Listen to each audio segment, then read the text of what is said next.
I'm Vivian Diniz with Investing News Network. Speaking with me today is Martin Murenbeeld, Chief Economist for Dundee Capital Markets. Martin, thank you for joining me today. It's my pleasure. Martin, I wanted to talk a little bit about gold, and I hear that it's a little bit of your specialty. This week, gold prices reached their lowest level in 4 months, and I wanted to just start off with talking a little bit about what the issues surrounding gold that have been keeping the prices down. Well, the big issue with gold that's keeping the price down is that there is very limited investment demand. We have an investment vehicle called exchange-traded funds. Loosely referred to that as ETF gold. And the viewer might recall that last year about 880 tons came out of that vehicle, and that put 880 tons of gold on the market. We don't think that's going to be repeated this year, but certainly through the first half of this year, or at least almost the first half of this year, we've seen some more selling from the ETF sector. It's modest, it's around 40 tons, but it speaks to a lack of investment demand at this point in time. Where there is investment demand is for equity markets. Okay. And so that's actually a bit of a competition for the investor's dollar at this point in time. You can put your money in gold, you can put your money in bonds, you can put your money in equities, and the preference at the moment is definitely equities. So we're seeing very negative correlations again between gold and the equity market.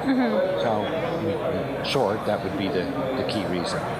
But does that mean that the gold safe haven demand is kind of out of the picture, or there's been some geopolitical issues around lately? Yeah, that's true. No, I wouldn't say it's safe haven demand is out of the picture. Safe haven demand is actually a very difficult concept to define. Certainly, when we saw gold prices get up to about $1,385 earlier this year, that was on the back of the Russian annexation of Crimea. And someone could say, well, there's some safe haven demand. I tend to try to look at this more as a precautionary demand, to hedge against potential financial problems that would occur. So, that's the way I might explain safe haven demand. That sounds like a fair assessment. That particular issue, Russia and the Ukraine, that's kind of bled out of the market now. In fact, one of the reasons gold prices came down this last week is that we now have clear evidence that Russia has pulled its troops back from the Ukrainian border. They had said that they were doing this, but there hadn't been evidence until this week, and so that kind of also caught the gold market. So it's been easing a little bit of that. Right. Okay. Earlier this year, Ned Goodman made a comment about China aggressively buying physical gold as a means to substitute the US dollar as a reserve currency. Is this a reality that we might have to face? Could you comment on that? Yeah, definitely. Ned is absolutely correct, and in full disclosure, I have to say Ned's my chairman, so I'll disagree at the margins with him, but in principle we don't disagree at all. And he's definitely correct. We have indirect evidence, that's the best way to describe it. We have indirect evidence that China is hoarding more and more gold at the official level.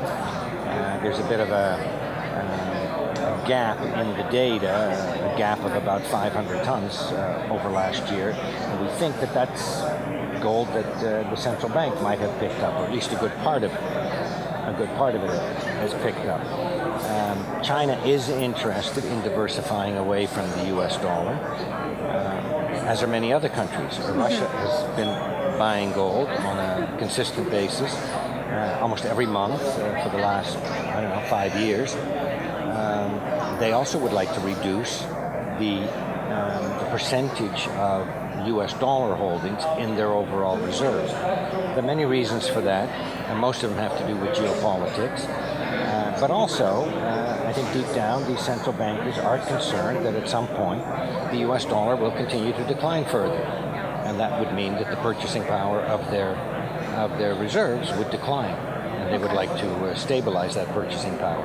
But with the US dollar going down, that would be better for gold. That would be better for gold. So that makes the switch, you see. Yeah. So if I have 100% of my $4 trillion of reserves. That's how many reserves, foreign exchange reserves China has. If I have that all in gold, if I have that all in dollars and it goes down, I stand to lose a significant amount of international purchasing power. If I switch some of that to gold, then I would protect that. So it's definitely a proactive move on their part. That's right. Yeah, and this will be with us for many years to come. Central bankers slowly but surely shifting towards gold as a more important item in their reserve accounts. Okay, and here at the Canadian Investor Conference, during your presentation, you said something that along the lines of gold being a last resort currency. Yeah. Can you elaborate on that a little bit? Yeah, historically, and maybe it goes by the way of gold is a safe haven, and I may have little arguments with that, but gold as a liquidity of last resort is actually the way I put it. What that means is that when you need to pay bills and nothing in paper format that you would offer someone is acceptable, then gold actually becomes that last final means of payment, the last final acceptable means of payment. Okay. We know this historically during war periods, that transactions were made in gold, and I alluded to the fact that China, who has been asked to lend money to Zimbabwe, wants gold collaterals for those loans, because there is no paper or anything else specifically that that China would be willing to accept from Zimbabwe. Okay. So in that regard, gold is that best asset of last resort. At an individual level, people do, when they run into hardship, sell assets, and one of the assets that they sell is gold, and you can see that as you drive along the highway or the streets and you see these billboards, send us your used gold, we'll pay top dollar. That's an encouragement for some people to... Yeah, I've noticed a lot of those little, boutique stores you see. That's right. We buy gold. That's right. So that all leads to gold being used by some individual to come up, with currency because they have bills to pay or so. So in that sense, gold becomes a liquidity of last resort. Okay, that makes sense. It's definitely, again, reaffirming how important gold is.